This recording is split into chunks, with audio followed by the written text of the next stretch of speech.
Hey, Dave Melenda here, Positive Polarity. How are you today? I am hoping that you're doing fantastic. I just have two questions for you today. Hopefully they will help you.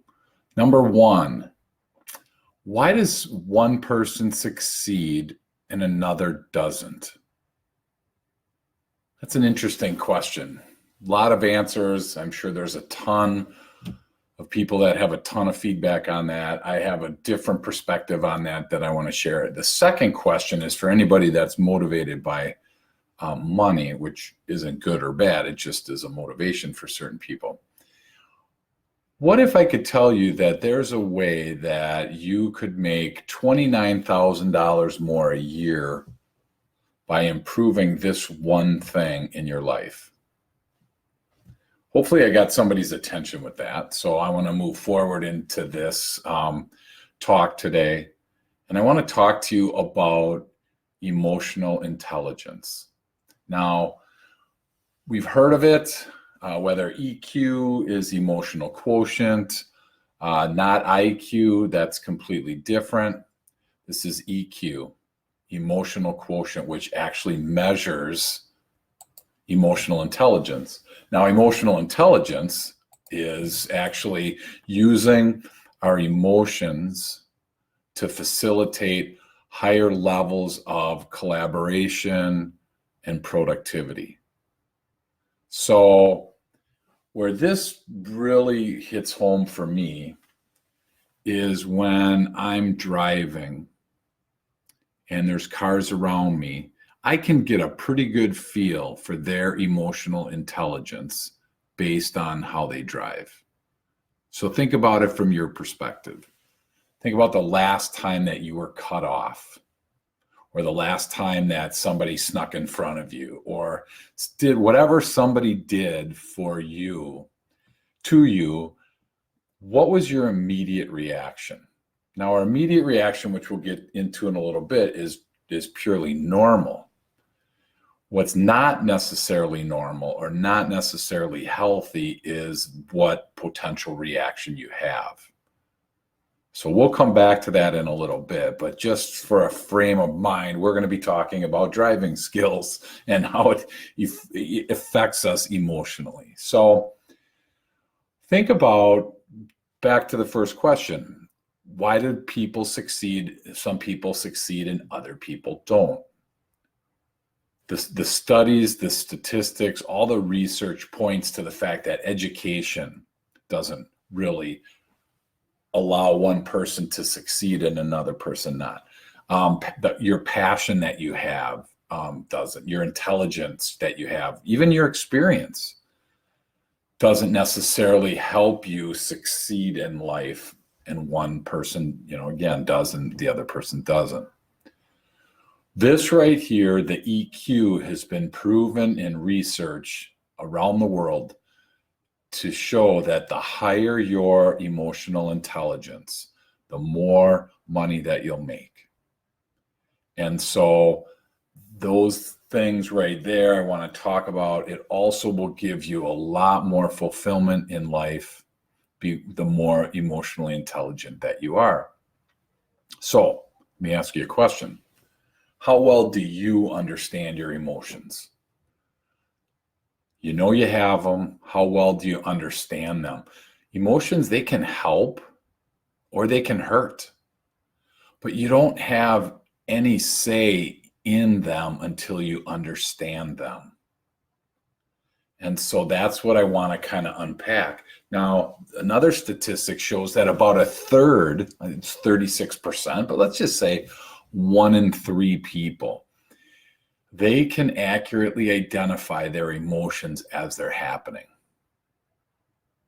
So back to the car, you're driving and you see somebody cut you off. You know right there accurately your emotion, whether it's anger or fear, whatever it is. You lost your spot, you're going to be late, whatever the emotion is, what happens next is so incredibly crucial. It's in the heat of challenging problems, in the heat of the emotion, and in the heat of the moment, and bring that to your office. Because I've run into people over coaching in my career, plenty of people that have low emotional intelligence. They'll blame other people. Their blind spot is to be angry at other people. They're sad. They have a loss. They're angry, and they don't want to own it. And so in that situation, that's where we struggle with that particular spot. And then we can't make good decisions. We can't be productive. And that's where the productivity goes down. The more that we allow those emotions to control us. So it's the thoughts that follow the action. The action's going to happen. And the reaction to it, there's not a lot you can do when someone cuts you off in traffic. There's not a lot you can do when somebody says they're going in a different direction if you lose a client or you lose somebody on your team. There's things that happen every day. We are emotional creatures, and our first reaction is emotional, and that's okay. It's what happens next. And the way that I like to visualize this, and maybe this will help you, it helped me to visualize. Right now, I look at it as a clear glass. I have a clear glass, so my water is clear right now. I'm clear. I'm happy, I'm joyful, I'm excited, I'm at peace. Now, if something comes in and causes fear or anger or sadness, loss, whatever, some emotion comes in, this water, it'd be like putting red dye in and it immediately goes red. So what do you do in that situation? How can your emotional clarity disappears? When somebody cuts me off, I'm no longer thinking about emotional clarity. I'm thinking about revenge. I'm thinking about responding negatively. I'm thinking about cursing them out. I'm thinking about verbalizing out, saying something, rolling the window down, whatever it is. I've had people that I've talked to that actually go and will follow that person and will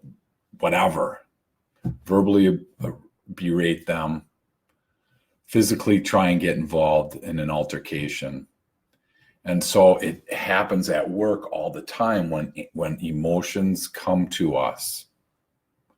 And so that's what's so important about it. And if we're able to, use those emotions to facilitate higher productivity, if we're able to, collaborate and grow and build ourselves through that rather than be on the back end where it's going in the wrong direction.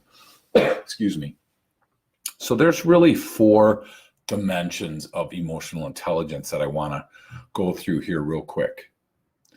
And all of this is so cool because it actually is part of an assessment, an EQ assessment. So if you want to know where your EQ is, I can help you with that.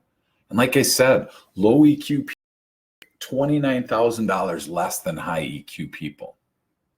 So that right there would be well worth the investment, the couple $100. I don't even know if it's that much, probably $100 to invest in an EQ assessment. So if you want one, Dave at Positive Polarity, I'll be happy to help you.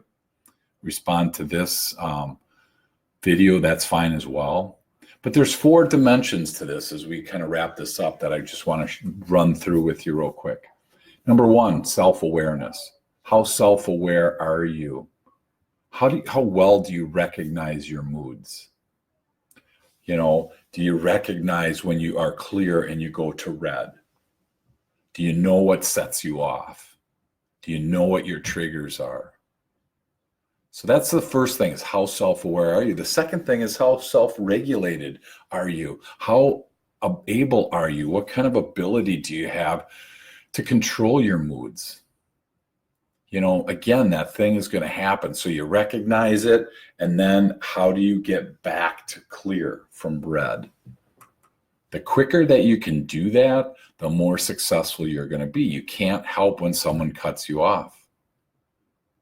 I had somebody cut me off not too long ago, and then for whatever reason, like I must have done something wrong. Maybe I didn't even know it, but they rolled the window down, put their hand out, and then, gave me the finger like that was, gonna ruin my day. And I just laughed. It kind of was funny because grown adults, flipping off someone else is just kind of funny to me. So that's just me. So self-awareness first, self-regulation second. The third one is social awareness.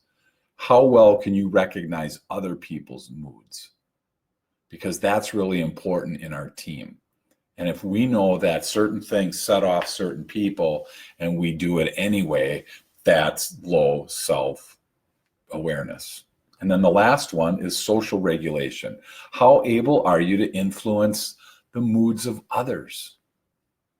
And when you take all of these and put them together, the realization comes pretty quick on whether or not you have high emotional intelligence or low emotional intelligence. And the cool part is the assessment is actually about 15 pages, and each one of these has a laundry list of things that you can try and work on to be able to increase your emotional intelligence. So as we wrap this up, I just want you to remember that if you're stuck emotionally, I'd be happy to help. Also, if you're not where you want to be income-wise, this is part of it. This is really part of it because we are, an emotional creature, and how we utilize our emotions will definitely help us or hurt us in our career movement. So please feel free to reach out to me. I hope this was helpful. Dave Melenda, Positive Polarity. And my email is dave@positivepolarity.com. Be happy to help. And please, the next time you get cut off, okay, don't go red, okay? Have a great day.